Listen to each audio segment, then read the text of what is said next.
we don't have to spend a lot of time like asking you about your road. Okay. That might be informative for them anyway, though. Yeah, we'll definitely hit chunks of it. I'm sure my parents will have some questions too that have gone unanswered over the years. If they log in, my mom wants to watch everything. So That's awesome. yeah, they're cooped up. There's nothing else to do. Are they in Newton still? They are. I am in New York City, but they're in the same house that I grew up in. Okay.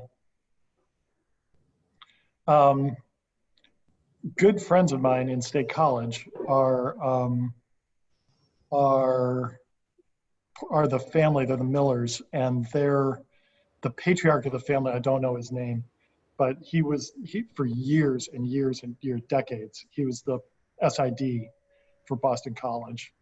Oh wow!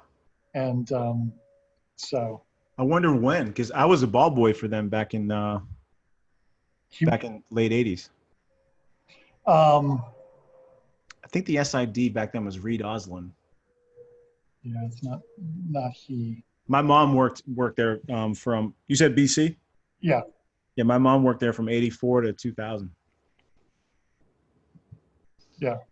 Yeah, I saw that story. I'm going to mention the pizza story. Oh yeah. That was a memorable night. 81 participants. Cool. Wish we could do it in person. Yeah, me too.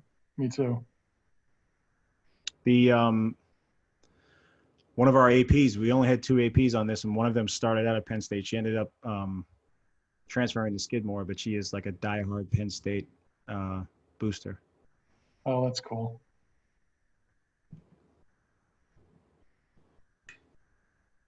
For everybody out there, we will start in about a minute or two here. And it looks to me, honestly, like the best way to send in questions would be through chat. I have the easiest time seeing that. So if you want to do that, we'll take your questions, and I'll be asking Jason questions for the next hour.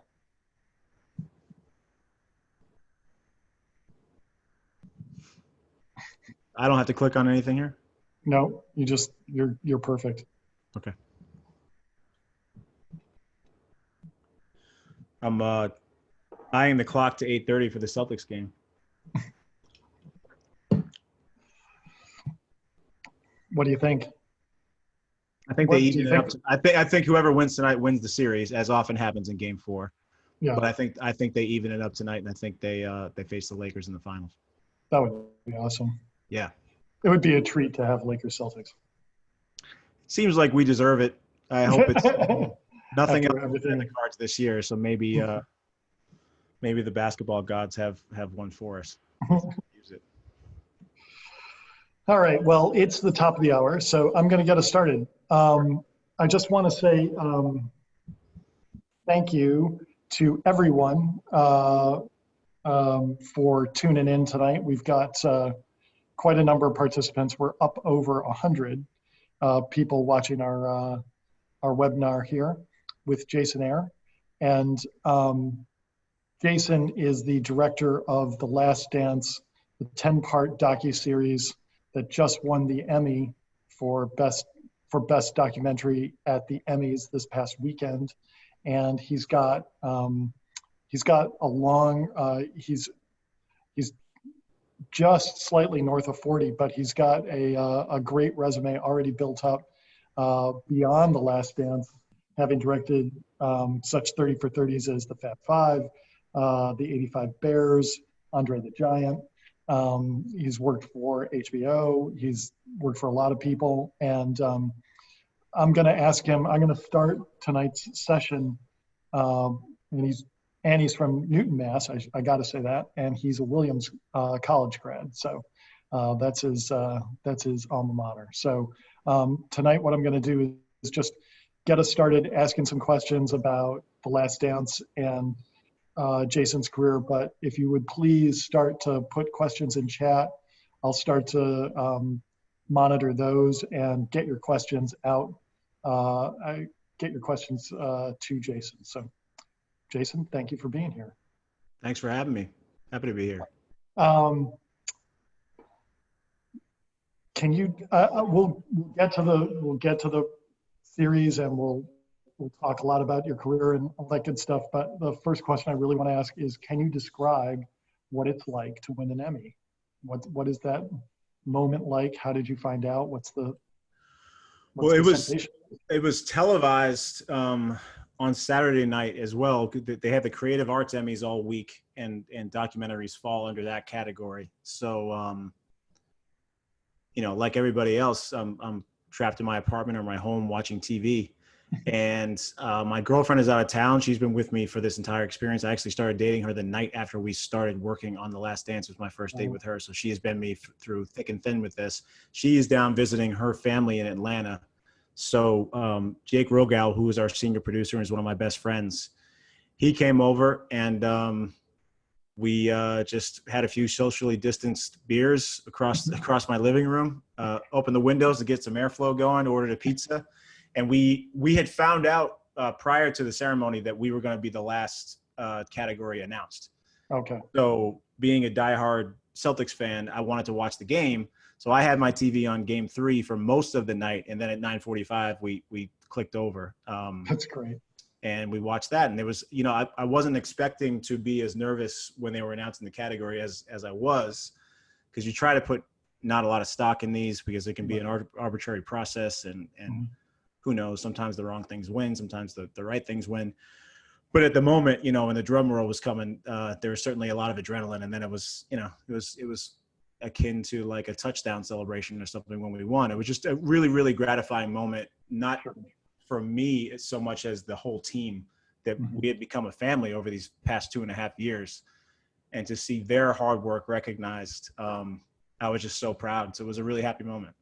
That's so great. I'm very happy for you to get that honor. Let me just ask, we've got on this call, or this webinar, which now has 140 participants, we're going to have various levels of familiarity with the series. So I'm wondering if you can just describe how your involvement began, and generally speaking, the approach, why you decided to take the approach you took, 10 parts, just some of the basic parameters that you decided on fairly quickly. I was approached in July of 2016, so now more than 4 years ago, by a guy named Mike Tolan, who was one of the executive producers on the project, to go out to dinner. And I knew his name because he's got a prolific resume. If you go to his IMDb, it's 7 pages long of docs that he's directed and produced, and scripted films and television series. So I always knew of him, but he called, and I knew that it was pertaining to Michael Jordan. I didn't know what it was, but that obviously piqued my interest. So I went to dinner with him, and he said, there was cameras followed around this team, the 97-98 team, for the entire season, and this footage has never been seen before. And now Jordan is ready to participate in a docuseries chronicling the last season of his tenure with the Bulls. And then, so the first response obviously is, holy shit, like this is going to be great. If I don't know if I can swear, and it's not that you can, bad. It's okay. It's not that bad. You guys are all grown-ups. And then the second is, can we tell more of a story besides just the final season? In order to put the final season in context, I think you need to know all the steps that led up to that and what created the controversy and the tension that ultimately broke the team apart. So they had known before this season that this was going to be the last season. Phil Jackson called it The Last Dance. And so when it was brought to me, though, they pitched it as an 8-part series that was only about that year. And it was very game specific. Obviously, we're going to examine these characters, but it was very game specific to that season and just that season. And I was vying at that point with other directors. I didn't know who they were, but I knew that they were talking to other directors. So I kind of buried myself in some research for 2 or 3 weeks and came up with this 14-page outline that jumped back and forth in time and really told the story of the Bulls dynasty through the lens of that 97-98 season. So we could still get away with calling it The Last Dance, and the chronological spine of it, the bedrock of it, was going to be that final season. But we were also going to tell the stories of what brought, how we got there, what Right. brought all those key figures together, how the pieces were put in place, and how they won the titles that led up to ultimately their 6th. That strikes me as a really good strategy for a substantial video piece, because if you think about great TV shows of any kind, they very often will have your plot and your subplot. And it's hard to put 10 episodes or 8 episodes on one person. And so if it's just the Michael Jordan story through 98, it feels much more like an insider's kind of.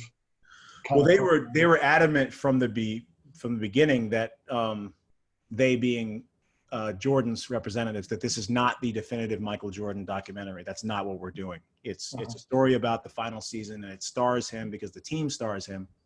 Mm-hmm. But there's a push and a pull there, because obviously ESPN and Netflix, the people who are underwriting this, are putting a tremendous amount of money into it. And they know that they want to sell this as the Michael Jordan story, or as a Michael Jordan story. Sure. And Jordan's people are very, very protective of his brand and his image and how they use that. And they've been, his scarcity for us was a huge advantage, because he rarely sits down and speaks. Mm-hmm. Today's modern NBA athletes or modern pro athletes, you're in their homes, you're in their cars, you're in the locker room with them, be it from their own social media feeds or from the feeds of the networks covering them or the leagues. Michael, there was very, very little footage of him off the court during his playing days. And now he's just kind of, a legend. This guy kind of lives up in the hillsides, but you don't really hear from him that much. So we benefited from the fact that he was so scarce with his publicity in the previous 20 years, because when he sits down, all of a sudden, anything he says is riveting on some level, because you just don't see this guy in a relaxed environment like that. So they were very protective of that. And then we had other partners who were insistent that, wink, wink, sure, it's not the Michael Jordan story, but it's got to be the Michael Jordan story. So it was very difficult to have overlords. There were several billion-dollar entities who were over my head, and it was tough to know. Attendance. Yeah. So it was tough to know from week to week, month to month, who I was answering to, and that differed, given the weather. But ultimately, all of us, I think, we had the same goal in mind, which was to make the best series possible. So everybody tried and failed at some ideas. Everybody got some ideas through. I think that by the end, we had a good working relationship with everybody. That's great. One question that the students are already starting to send in questions by quite a few. One that's coming up very quickly is the managing the egos question. You've got really different people in personality: Michael Jordan, Scottie Pippen, Phil Jackson, Dennis Rodman. Really different ways of approaching them, not to mention appearances by everyone from, rival coaches to the former president of the United States, President Obama. So, and many of our students are getting used to interviewing as a skill. Mm-hmm. And so what can you tell us, and how can you guide us about, how you handled these megastars and getting them to react in such a human manner? Well, I think experience is probably the biggest factor. When I was 21 or 22, when I first started out in the business, I lied my way into interviewing a lot of bigger athletes. I was working at NBC at that point, and my bosses were 28, 29, 30, which I thought was super old, as I'm sure a lot of people on the call think is super old. I'm 43 now, so I'm super old compared to the super old even. But they were having kids at the time. I got lucky with the timing, and they couldn't go on these trips to interview Tracy McGrady, or Vince Carter or Shaq or Kobe or Phil Jackson, the guys who were the stars in the league back when I first came in 98, 99, 2000 with NBC. So I volunteered and said, I know how to do this. I used to do it at our local station. I did work at our local station, but I never left the office. I was just logging Red Sox games every time I was there. So I learned pretty quickly. I had a camera crew that used to go with me on every shoot, the same guys. And I told them, listen, I don't know anything. But if you let me ask questions and you answer the questions patiently, then I will take you guys out to eat wherever you want to go at the end of every shoot.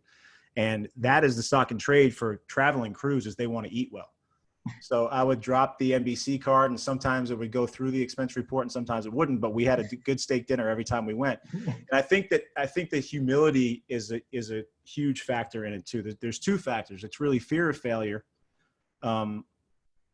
and humility, knowing that you don't know anything, accepting that you don't know anything. You're going in and you're just eager to learn and just be a sponge, and, you know, try not to get in people's way, but also try to learn as much as you can. I used to just sit in the back of the edit room and watch our producers and our editors do what they do and just kind of take mental notes.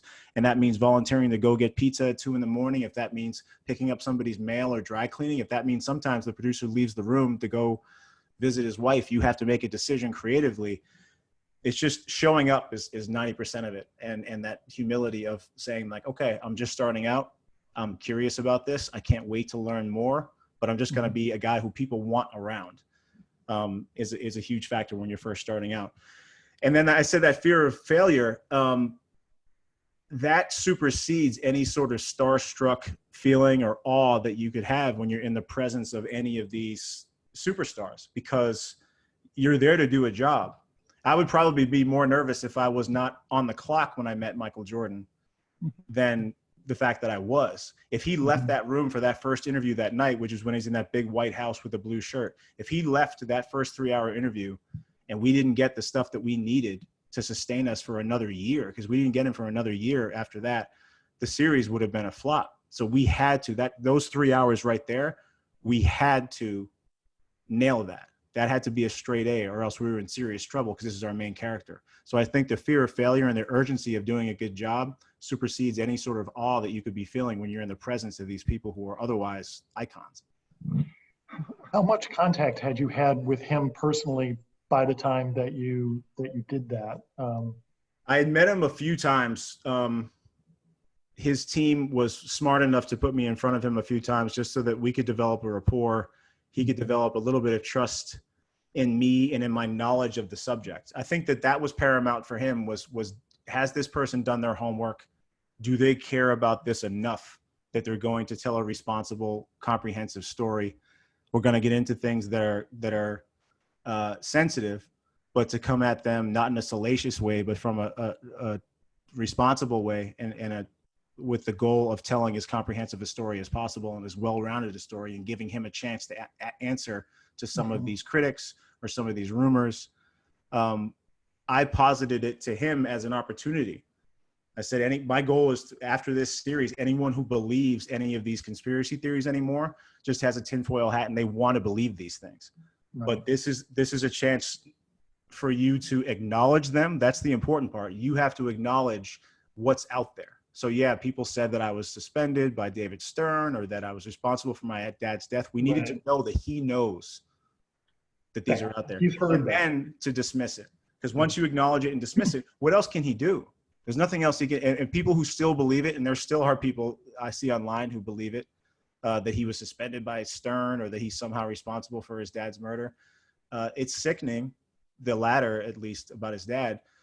But those people, there's always going to be people like that. But my goal, one of my goals, I said, was to give him an opportunity. So if you can somehow convince your interview subject that they have something to gain in this process and that they're in safe, responsible hands, I think that's the most important part. Once you get over the jitters and once you get some experience under your belt, then you start getting more comfortable with impressing upon these people that you're the right person for them to be talking to. I'm going to ask a couple of questions that I'm seeing repeated in the chat here. I'm getting a fair number of what's it like to try to have an interview with Dennis Rodman questions. So that's the easy one. Let me ask that one first. Have you ever babysat a 4-year-old? It's a little like nephews, nieces, yeah. Okay. It's like a 6'10" 4-year-old with tattoos and nose rings. Dennis is a sweetheart. Like, I don't mean to denigrate him, because I think that he really has a good heart. I think his brain is in a million places, and a lot of that goes back to his upbringing. So much of the personalities you saw in this series goes back to how they were raised, and from Michael all the way down. And Dennis didn't have a dad. He was kicked out of his home because he was not well behaved by his mom when he was 17 or 18. He was homeless for a while. So he started out behind the eight ball and looked for father figures throughout his career, and Chuck Daly and Phil Jackson and so on. We knew he was going to be difficult to wrangle. We had gone through his handler, and he was surprisingly easy to book to get a yes from. Yeah. Getting him to show up is a completely different endeavor than getting him to say yes. Yeah. So we finally got a day where he said he would definitely show up, and he was, of course, hours late. And then when he walked in, he just brushed straight past me. He's very aloof, staring straight ahead, and he's a foot taller than me. So it was and he's got wraparound shades on, like you saw in the doc. He was wearing that outfit. He was wearing pajama bottoms and a t-shirt and wraparound shades. And we're walking to the suite in the hotel where we're going to conduct the interview. And he said, "What's this about? What's this for?" And I'm thinking, like, how have they not, I haven't spoken to him directly, but we've talked to his team and told him this is a 10-hour documentary about the Chicago Bulls dynasty and so on. And I told him that, and he said, "All right, you get 10 minutes. We can't get our camera set in 10 minutes once he sits in. This is going to take, normally it's about an hour per page of questions that I have. And I had 11 pages of questions for him. Obviously, we're not going to interview him for 11 hours. You have to eliminate as you go and determine what's most valuable in the moment. And his manager said to me, he'll stay. So I asked him if we could get him anything just to get comfortable as we were getting our light. I'm killing time at this point. So I'm just filibustering and asking him if he's hungry, if he's thirsty. And he said that there was a Subway across the street he saw on the way in. Could we get him a tuna sub, 12-inch, foot-long tuna sub, and some chamomile tea from room service? So I sent the PAs on the scavenger hunt, and they came back with that. And he had his lunch. Our cameras were set, and then we went. And a lot of time, a guy like Dennis, if you curse a couple of times on purpose in front of him, it gives him the freedom to curse back at you, and he's more comfortable because he's kind of foul-mouthed. It's just kind of a small little technique, especially with difficult people like that you let them know they're in a safe place. So you throw a couple of gratuitous F-bombs in there when you don't need to. And next thing you know, his sentences are F this, F that, F this. But he's becoming gradually more and more and more comfortable. And also, don't ask him, chronologically the questions. Where did you grow up? Right. When did you first pick up a basketball?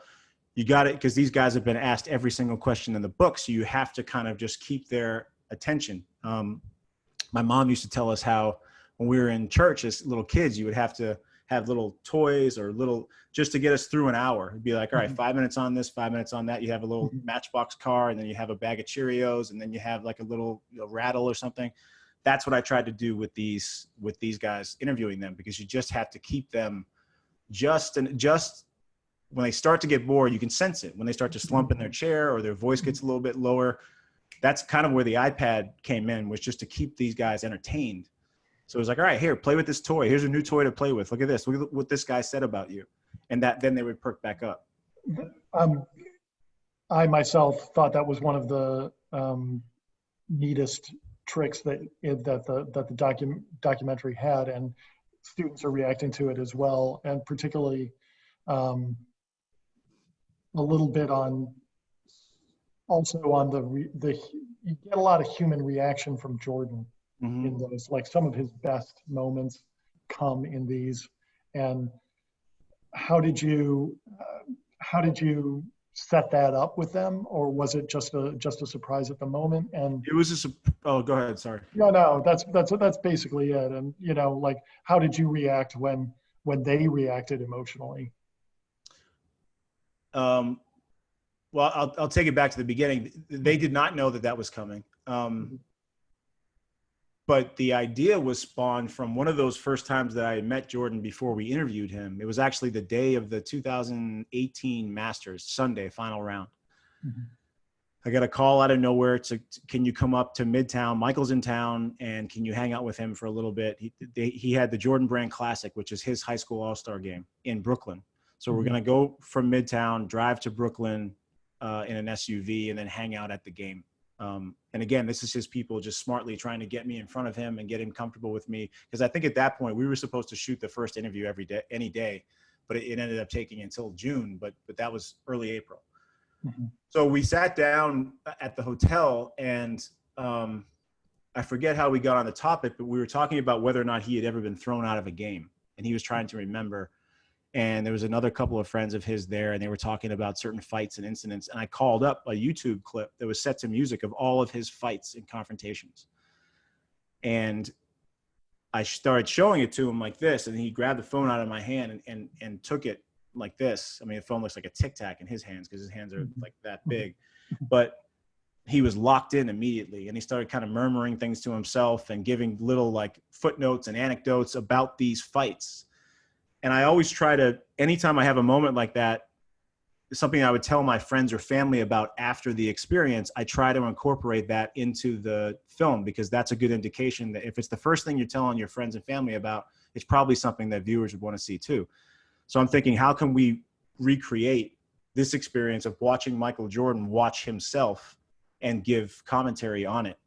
And from there, the idea just kind of grew into, well, I would love to have Isaiah Thomas come into the room and say that he doesn't regret walking off after the Bulls swept them in 91. I can't do that, but I can do it electronically with an iPad.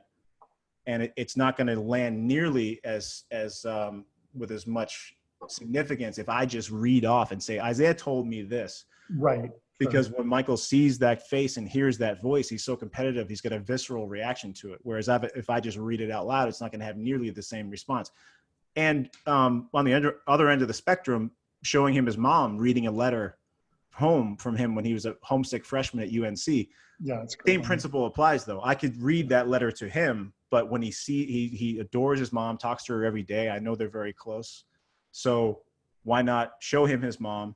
And this is a letter he hasn't even thought of since he was, 18 years old. And now she's here reading it out loud. And you saw he got choked up. So that paid a lot of dividends for us in bringing out, that's the true Michael that you see there. That's the Michael that's off camera that we saw, that big bellowing laugh and always kind of like busting balls. That's the true Michael there. So I was glad we had that technique.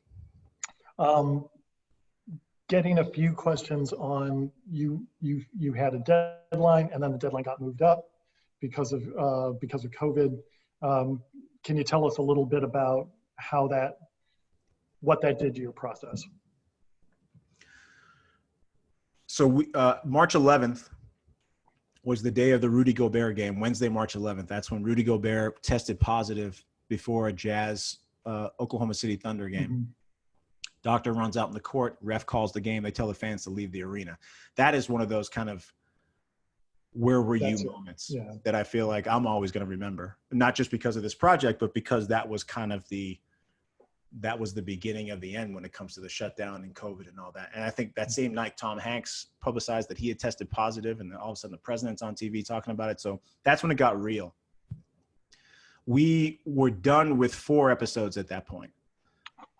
And we were at the 10-yard line with episode 5, the 15 with episode 6, episodes 7 and 8 were at midfield, but we were trucking along, and episodes 9 and 10 we had not started yet.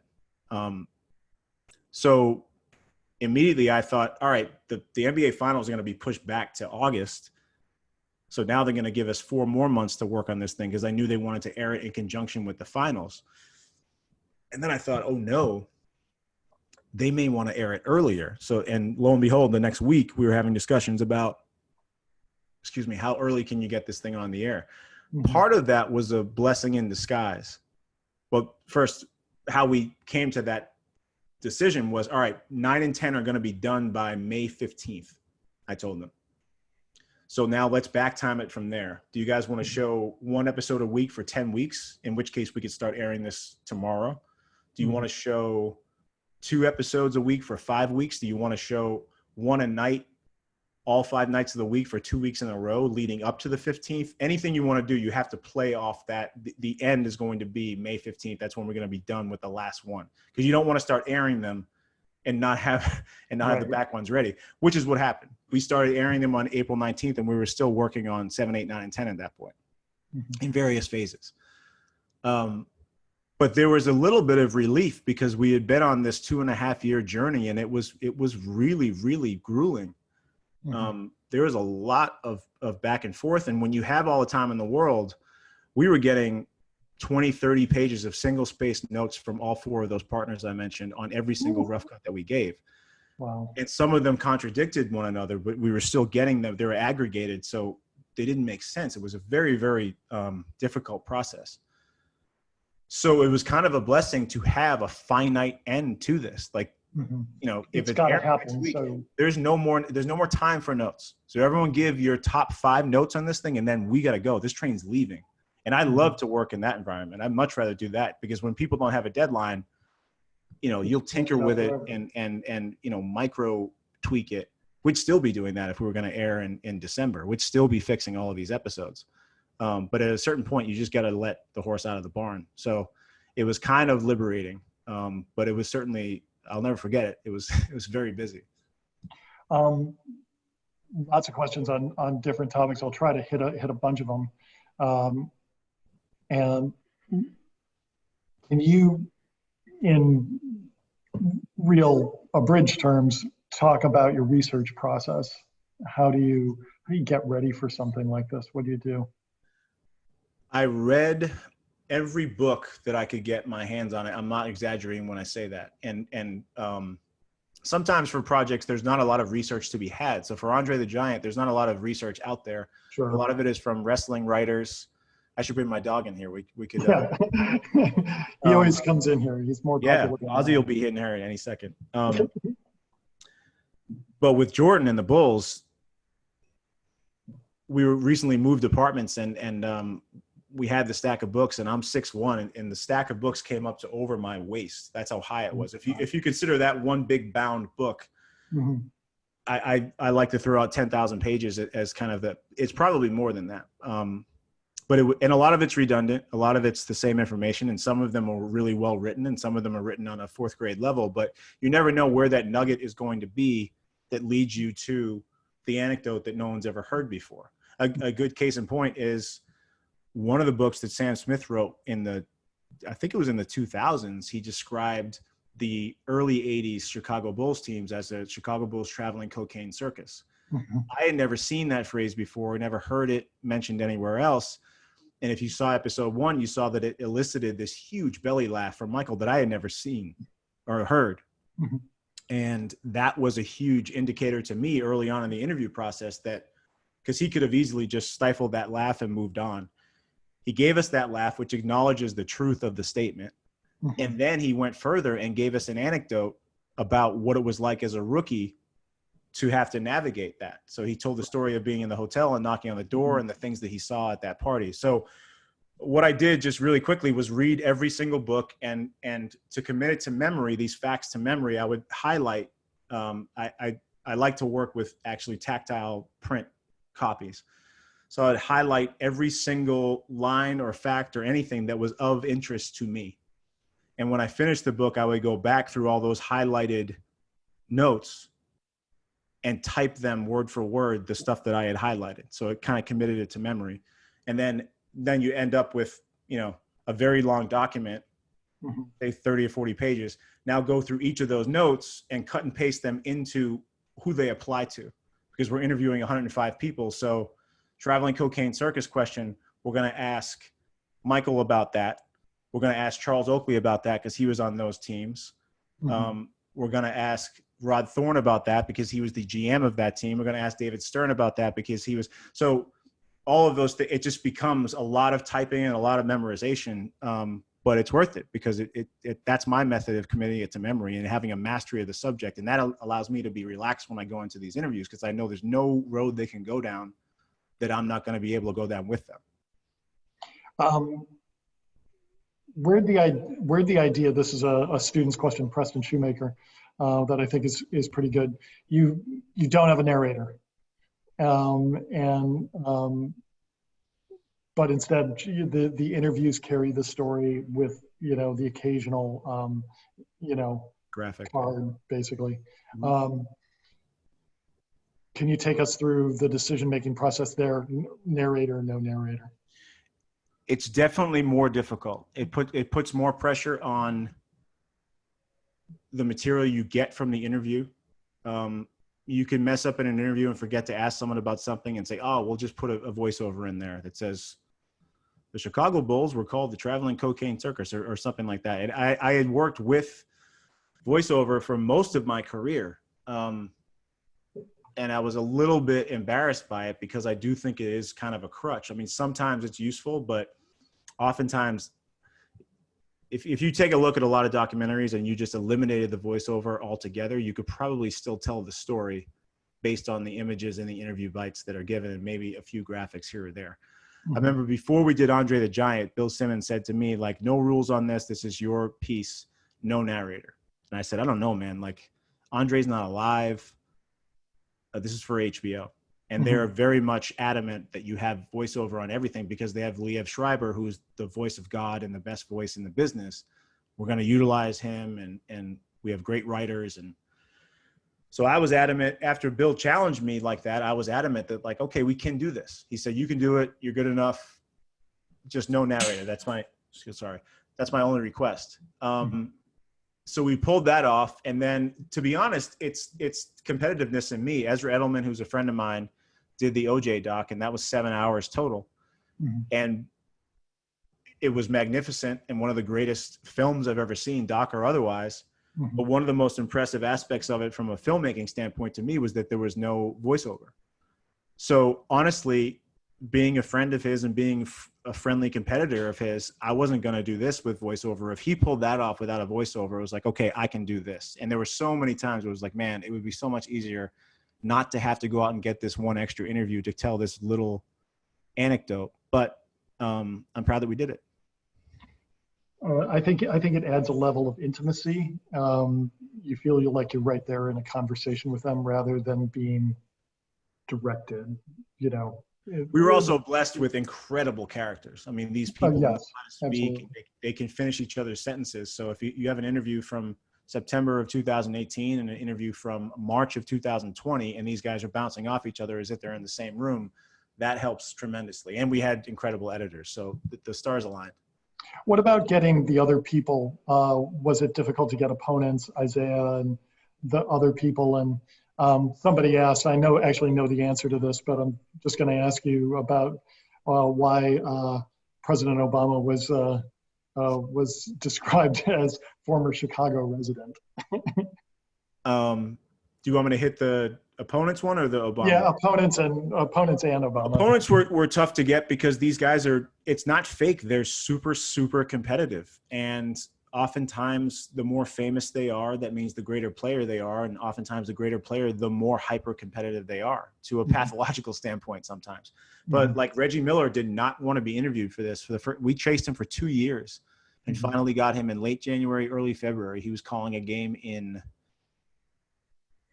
I forget what town I had to go to, honestly, but he was calling a game there for TNT. I think it's Milwaukee because I stayed in a haunted hotel. That's all I remember. It's supposed to be haunted. I think it was Milwaukee. And, you know, he just kind of like bobbed and weaved all of our requests because he doesn't want to sit. He knows the questions we're going to ask him. He doesn't want to sit down and relive those things. Isaiah, to his credit, agreed relatively quickly. And when we went to set up the interview, when he arrived at the interview, he said, "Who's in charge?" And I said, "I am." And he said, "Who's the one deciding what goes where and what sound bites go in?" I said, "I am." He said, "All right, what research have you done?" And I told him, you know, an abridged version of what I told you. And I also added that I grew up as a child of the 80s and that I was a Celtics fan and that his Pistons broke my heart on several occasions. And I was very, very up on the Bad Boys history, the Pistons history, his history going back to Chicago and Bobby Knight, Indiana. And I had a mastery of this subject. So that the questions being asked and the issues being addressed were being addressed by someone who was going to be responsible with the information. As far as Obama, that was kind of an inside joke with us, but it was also something that I was pretty adamant about. I don't like gratuitous usage of celebrities in documentaries just to state the obvious. Even if that's a president, and even if I want to sit down and interview Barack Obama or Bill Clinton, obviously it's a thrill, but why are they there? anyone can say that the Bulls were great in the 1990s, and anybody can say that, you know, it was tough to get a ticket. It was easy to get a ticket before Michael came and tough to get one afterwards. So part of that was me kind of like a tongue-in-cheek joke we have with our editors that we're not going to say former president, we're going to say former Chicago resident, because in context, that's the purpose he was serving in that episode. Right. That's why he's important. It doesn't make sense that why would he be informed about the ticket prices of the Chicago Bulls as the 44th president of the United States in 2008? It doesn't make sense. But if you say, oh, he lived in Chicago, so he actually experienced that, that makes more sense, because everybody knows who Barack Obama is. Now, I think 1% of the population thought that I was purposely being disrespectful to him, which could not be further from the case. He's one of my heroes. But that's why we did that. And then, as you saw, people thought that we corrected it later on. They said that we were forced to correct it and call him the 44th president or former president of the United States. That's not the case. We did the same thing with Bill Clinton. Why would Bill Clinton know Scottie Pippen in college? And why would he be speaking about what a shy kid Scottie was before he came to the NBA? Because he used to get in his car and drive by himself to watch these NAIA games that Scottie was playing in. So instead of calling him the 42nd president of the United States, or 40, what was he? Whatever he was. We called him the former former Arkansas governor, because it made sense that he would know Scotty's from Hamburg, Arkansas. Oh, that's how they know each other. So that's why we did that. It was not meant to be disrespectful. It was meant to be informative. Let me ask you a couple of tough ones. There was obviously something this big is gonna get some criticism. There was criticism it's too close to Jordan. Essentially, I'm simplifying that he was part of the team going in. I mean, was agreeing to do this story, had set up the cameras way back in the 90s. How did you respond to that? How did you leave that? Well, I think the criticism that was being levied, Ken Burns' criticism, which maybe you'll get to, that was a little bit more specific about the kind of documentary that he would do. Mm-hmm. Which he said that he would never be involved in a project like this where the subject had any sort of feedback or editorial control. In theory, Michael, I would imagine, did have that. He's a lot more powerful than I am, and he's a lot more powerful than the NBA or Netflix or ESPN. So if Michael said, take that out or put this in, then we would have to do that. Luckily, that never came to pass. He was adamant from the outset, ask me anything you want. There were a couple of writers. I remember this is the first time I met him in 2017. There were a couple of writers that I knew he had kind of a fraught relationship with. And I said, hey, is it going to be cool to talk to this guy and this guy? He said, talk to anyone you want.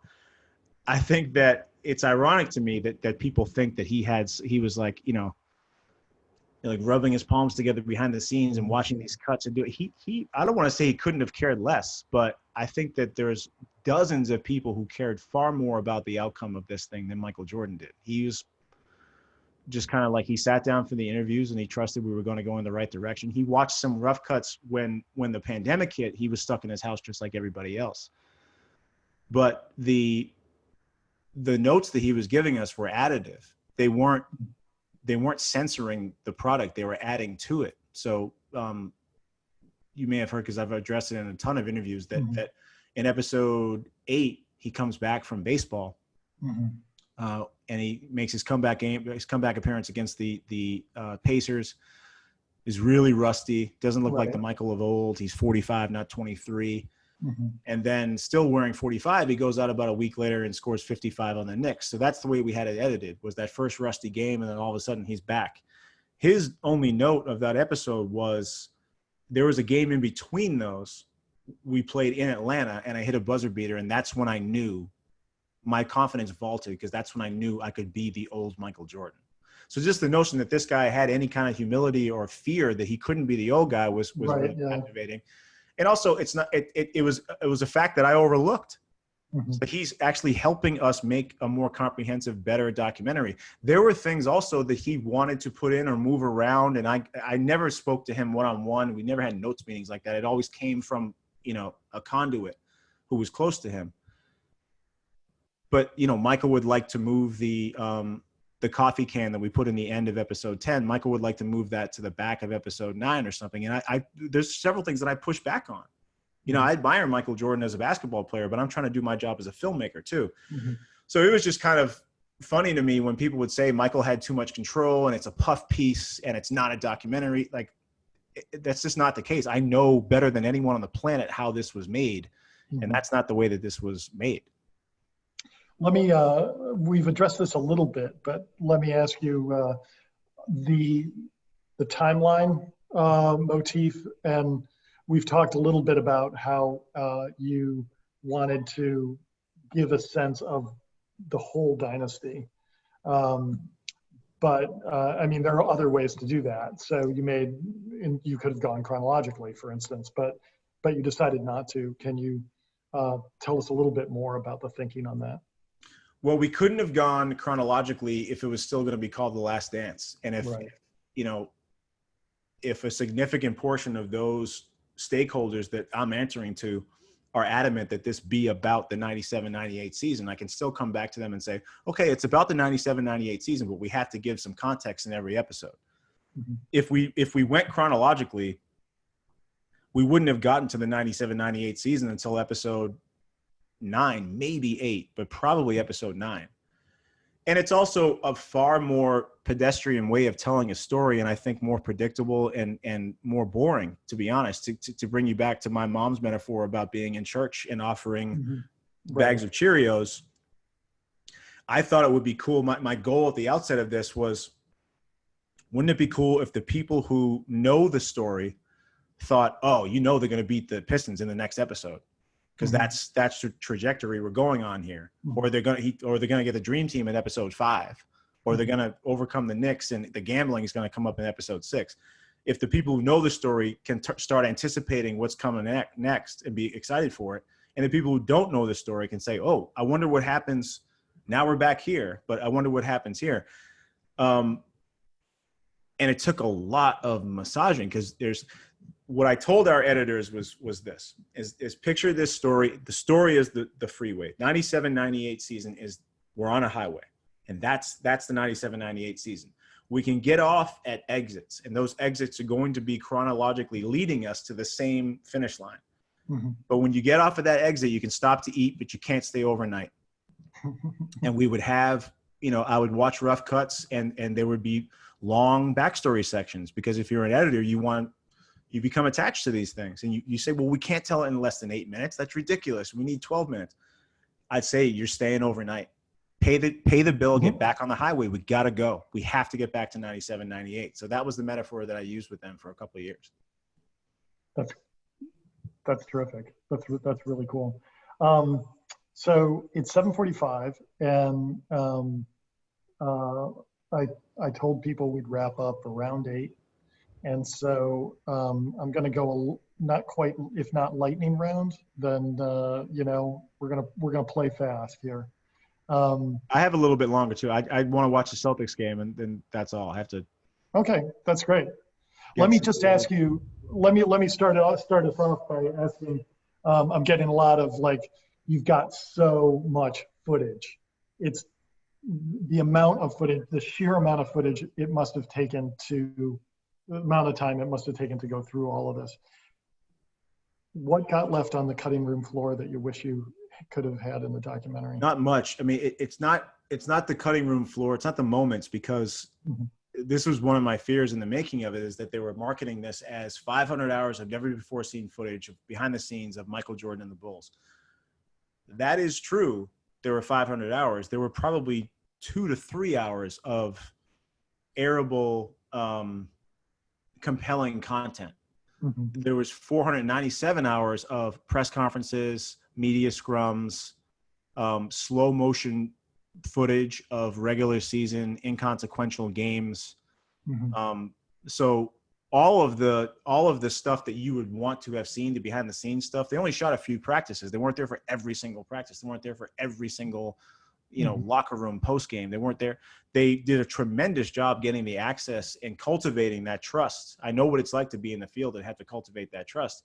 A lot of that access came towards the end of the season, because everyone was used to this camera crew that was with them everywhere. They were only on the plane a couple of times. only on the bus a few times. So we really had to stretch those moments as much as we could. As far as storyline, there were members of that team who were crucial to the success of that team who we didn't get to spend as much time telling their story. Ron Harper, I think, only has one bite in the entire documentary, and he's a fascinating character. He was one of the best players in the league, one of the best athletes ever in the NBA before he blew out his knee. Played with the Cavs, obviously. He was on the team that Michael hit the shot over in '89. Bounced around the NBA and then found his niche as a role player, a very important role player on those on the second three-peat Bulls teams. Overcame a horrible speech impediment, which he has to this day. And we had some great sound bites from Scottie Pippen, who was his best friend. You know, there was a story that I loved that Scottie told about, and it says so much about Scottie.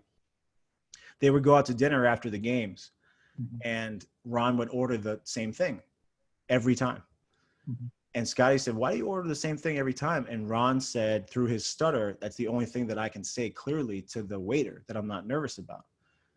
And Scottie said, "Listen, you order whatever you want. You tell me before the waiter comes, and I'll order for both of us."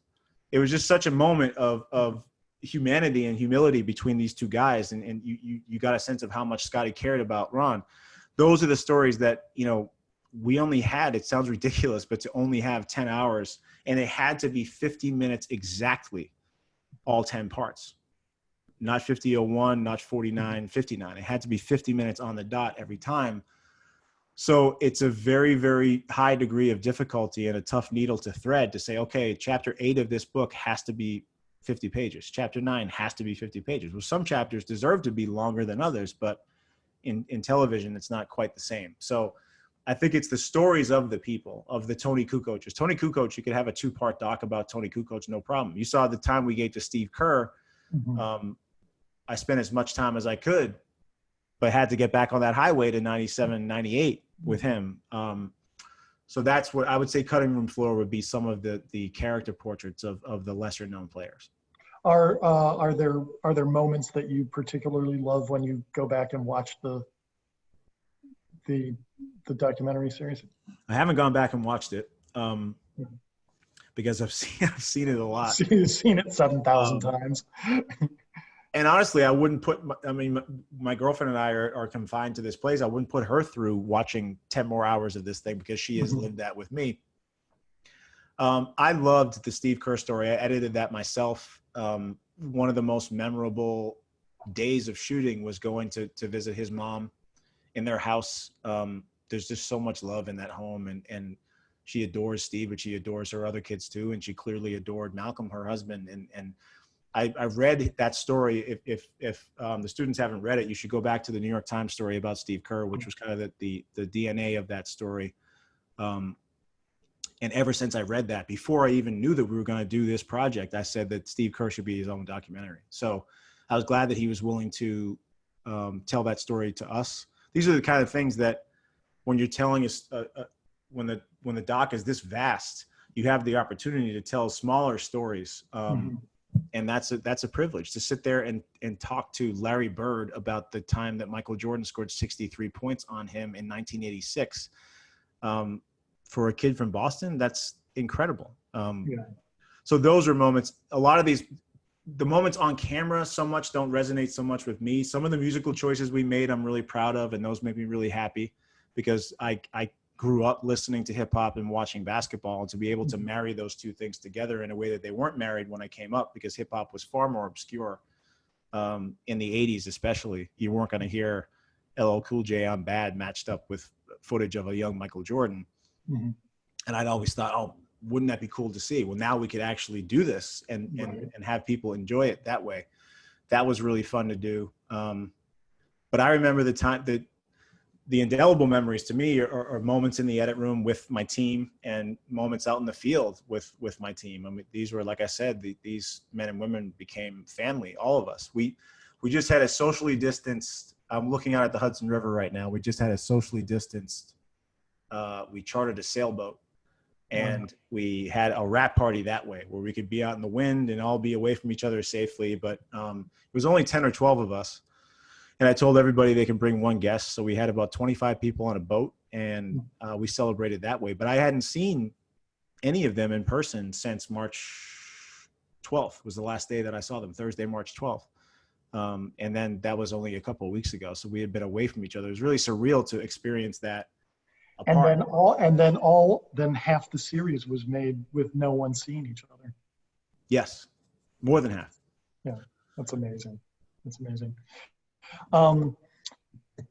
Couple of other things. We at Penn State in our communications college teach people to write and teach people to shoot photographs and teach people how to shoot film. And I'm interested in any observations you have about the difference and similarities between the forms. I mean, we can say a story is a story, but stories do get told in different ways depending on how you're telling them. And is there what's distinctive about film?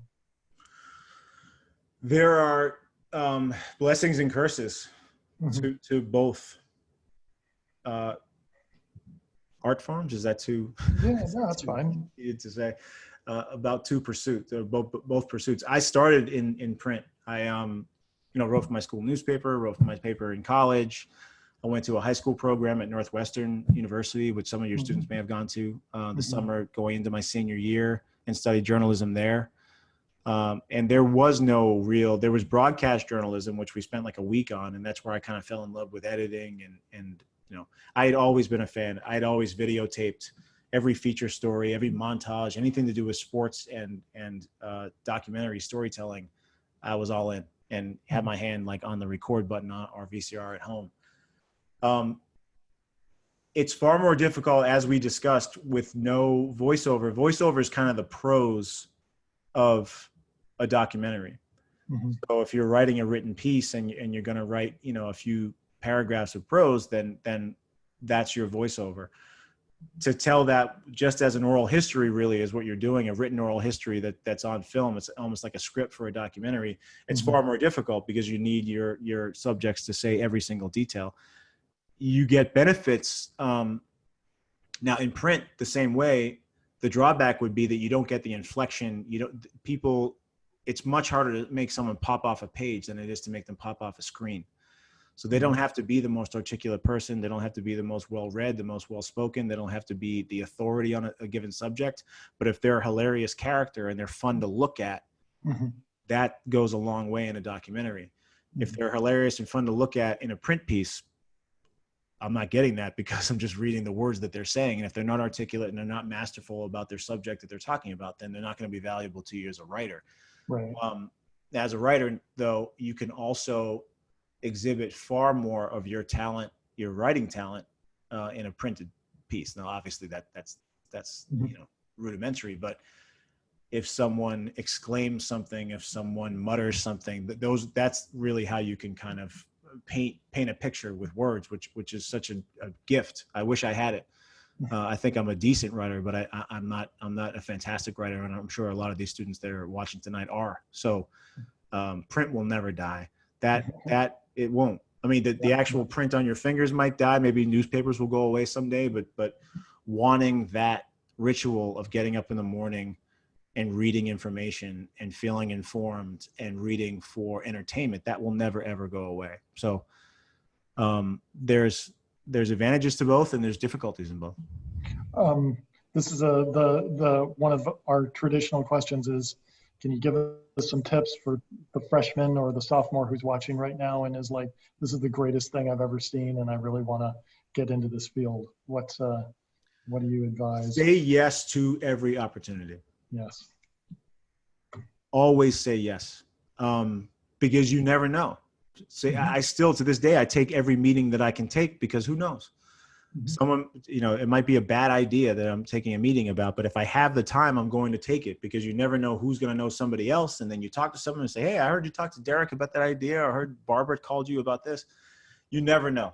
And when you stop taking the opportunities, when you get too picky, the universe is not kind to people who are not always scraping. I just came off of a call before this. That's why I was a little bit late for this, was because I was on a call pitching an idea to Netflix. And I always feel like you're only as good as your last project, and pretty soon you're going to fade out and you have to get that next project going. So say yes to everything and go into it, like I said before, with humility and a fear of failure. And if you go in with those two traits, and you say yes to all the opportunities that come along, most of them you won't like. Mm-hmm. I spent 5 weeks at that program in Northwestern and discovered when I left that I was more into broadcast journalism than print journalism. Mm-hmm. But it was necessary for me to go down all the avenues before I could make an actual choice as to what I liked. I'm going through the same thing right now as a 43-year-old who's more than twice the age of everybody here, deciding if I'm going to go into scripted films maybe, or stay in documentaries but not sports, go into historic documentaries or music or true crime. You can't teach someone to always be curious and always be wanting to learn, but it is necessary. If you're going to be good at this job, you have to always be curious. You have to be dying to talk to somebody to get more information out of them. That's the thrill. I still have that thrill. I get on a plane to go interview somebody. I can't wait. And it doesn't matter if it's Michael Jordan or if it's Scottie Pippen's brother. I just get to meet a new person and have them tell me a story that I'm responsible for then telling the world. It's an incredible privilege. Who are influences for you in the film industry or journalism? There's a lot. There's a long list of those people. Errol Morris, I think, is the gold standard for documentarians. I think that he is just flawless as a storyteller, as someone who can take arcane material and make it into something that's fascinating to watch. That's a different cat. That's a different cat. It's a different cat? Yeah. You have the back door open? I grew up watching Spike Lee and David Fincher and Quentin Tarantino. A lot of Tarantino's storytelling DNA is in The Last Dance because he really embraced time. He embraced, anachronism in his stories and telling stories out of order and telling the end first and the beginning second and the middle third. I'll never forget watching Pulp Fiction in the theater and saying, I want to do that. Now, I didn't know what that even was, but I want to make an audience or make a viewer feel the way that he's making me feel by combining images and music and telling a story out of order and keeping me with bated breath, wanting to find out how this story ends. Yeah, there's a ton. There's too many to go into, but I could make the other one that was more recent that was a huge influence on The Last Dance was The Defiant Ones. Oh, wow. Defiant Ones on HBO was a 4-episode series about Dr. Dre and Jimmy Iovine and their unlikely friendship and how they both changed their specific musical genres and then came together to create. There was a little bit, I thought, too much commercialism in it because it was about Apple Music and Beats and all that. But that series was so brilliantly put together by Alan Hughes, who made Menace to Society and a lot of the movies that the seminal movies that I watched growing up. And then it turns out that he's this incredibly skilled documentarian. So Ken Burns too, we mentioned him before. I mean, look no further than him as someone who is on the Mount Rushmore of documentarians as well. Just for fun, couple basketball questions. Sure. That we've gotten. Michael Jordan or LeBron James, or somebody else from the Celtics as your GOAT. I'll put it this way. I think that there's never been a better package of skills, power, dominance, etc., than LeBron James. I think there's a reason why LeBron James wears number 23. Michael Jordan was, and always will be the greatest, in my opinion. Because of his impact, because of his playing ability, because of his impact culturally, and because it still resonates today. Also, I honestly believe that if you put prime Michael against prime LeBron, Michael would find a way to win. A competitive spirit unparalleled. in human history. And, one of the things about the series that didn't really, I wasn't really thinking about until I started to watch it was just how big he was. The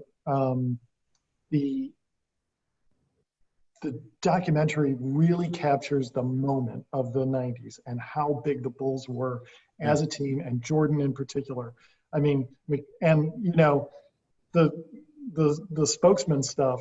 I mean, Nike, Coke, McDonald's. Like, he basically represents every segment of your life is represented by, like, Michael Jordan in some way.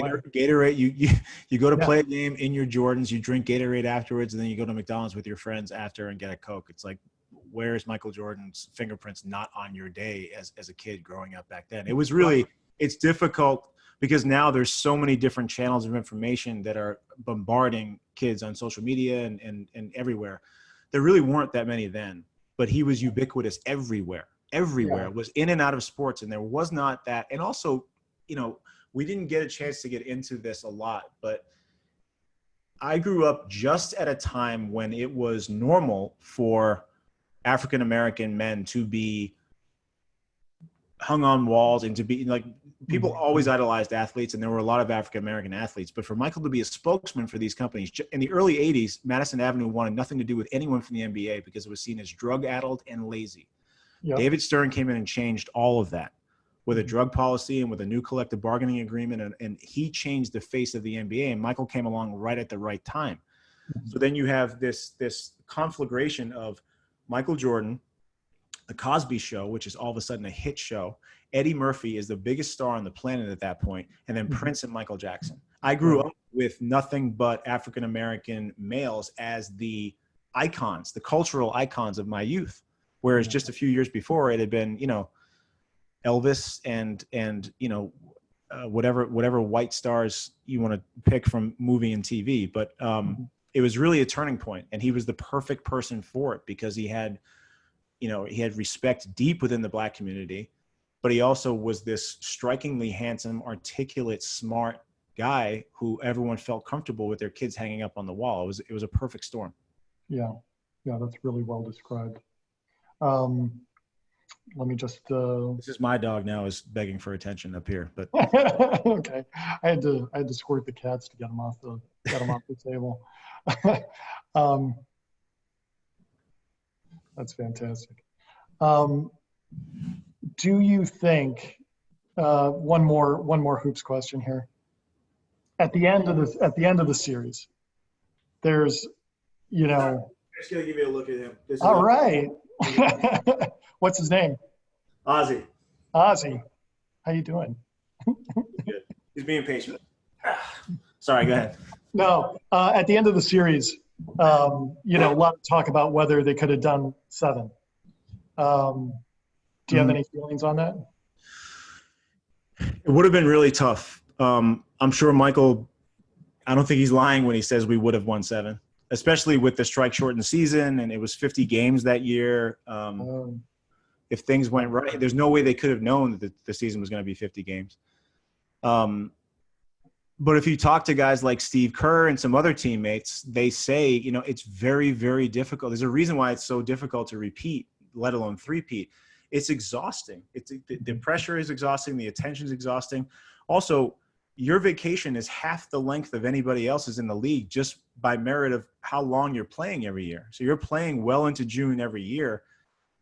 Utah played them twice in a row, and they were in the same boat. But otherwise, it's just other people coming at you, and everyone else is getting a longer vacation than you. And they're amping up for every time they play the Bulls. Every time the Bulls come to a town, it's an event. Mm-hmm. All the other franchises would sell Bulls packages, season ticket packages that featured the Bulls, because these guys were coming to town. So the degree of difficulty was through the roof for them. So I'm not going to doubt that Michael could have willed them there, but it would have been really, really difficult to do. Yeah. I think this is our last question. It's the what do you got? What next? A lot of people are saying, like, this is such an incredible piece of work. Are you gonna, as soon as the curtain lifts, are you going to go, live on an island somewhere for a few years, or what are you going to do? I would No, imagine you've I, got a ton of offers. I rested plenty. After the show, I went away for about a month. My cousin had a house that was just sitting unused on the coast of Massachusetts. So Ozzy, who you just saw, my girlfriend and I went up there, and I just hung out on the beach and read books every day, and she worked remotely. But I was really nervous. I was so burnt out by the end of that project that I honestly thought, like, I don't know if I'll ever be that fired up to do anything again. It reminded me of, I used to cover a lot of boxing at HBO Sports. And there's several stories about classic boxers who suffered a knockout that was so devastating that it changed the course of their entire career, and they were never the same after that. Now, I wouldn't call this a knockout. It wasn't a defeat, but it was so grueling and so taxing. And I just had such burnout that I thought, I don't know when I'm ever going to be excited about another story. Now, luckily, by the time I came back, I was guns blazing, and we've been in meetings for about 2.5 months with discussing a lot of cool stories. I know this, that the next thing that I direct, at least I may help and produce and collaborate on some things with some other directors and other production companies that are in the sports realm. But I'm not really eager to tell a story about a sports superstar anytime soon. And that's not because I had a bad experience. It's just because I want something different. I've been focusing on larger than life sports characters for the better part of the last 5 years, let alone the better part of the last 22 years. I'm really, really interested in telling stories that are a little bit smaller, a little bit more anonymous, but through which we can still learn more about each other. As corny as it is to say, I think that sports is the best lens through which to learn about human beings and how they interact with each other and what matters to us. That could be a legendary NBA team. That could be a high school football team. So I'm always looking for stories like that. I remember I was living in Chicago when when Jordan hit the shot against the Cavs. That meant that the Bulls were like, okay, now we're a legit team. And that was the first time I'd ever been in a city, and the whole block just basically exploded at that moment. Like, everyone was cheering. And it was like a real power sports moment. It was just amazing.